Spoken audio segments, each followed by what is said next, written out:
आता या ठिकाणी बोईसर ब्रिज खैरेपाडा ते मुंबई मंत्रालय आझाद मैदान पर्यंत मी आणि माझे सहकारी आता मुंबईच्या दिशेने आम्ही रवाना होतोय थोड्याच वेळात.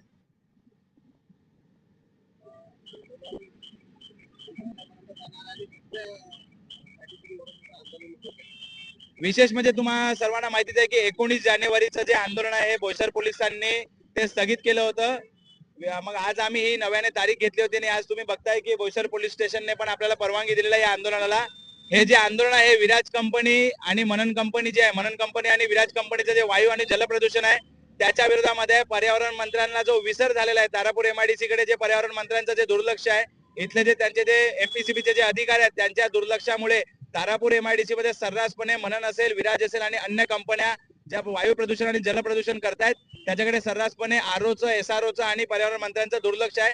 त्यांच्याच निषेधार्थ मी बोईसर ते मंत्रालय आझाद मैदान हा पायी प्रवास करतोय. पोलिसांनी मला 169 ची नोटीस दिलेली आहे. म्हणून तुम्ही बघितलं असेल की मागच्या 19 जानेवारी रोजी या ठिकाणी 150 ते 200 युवा मुलं हे माझ्या समर्थनामध्ये होते.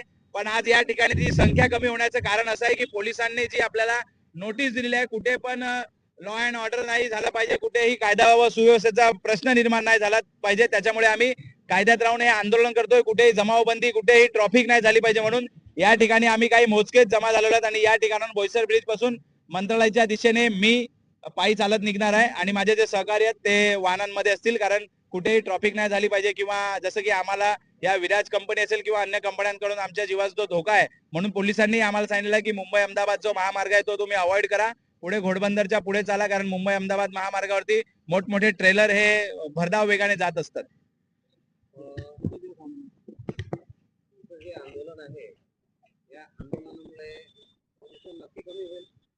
हो 100%, कारण मागच्या 2 वर्षापासून जेव्हा मी लढा देतोय, 2 वर्षापासून लढा देत होतो त्यावेळेस आता मी बघतोय की विराज कंपनीचं जे वायू प्रदूषण आहे 50% कमी झालेलं आहे.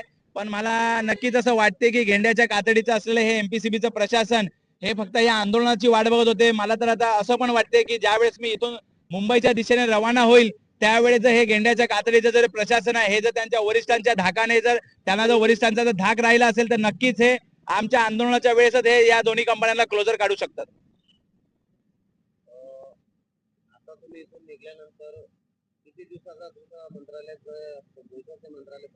माझं 4 दिवसाचं नियोजन होतं, पण आता जसं की पोलिसांनी आपल्याला काही अटी शर्ती सांगितलेल्या त्याप्रमाणे 3 दिवसामध्ये हे आंदोलन समाप्त होईल.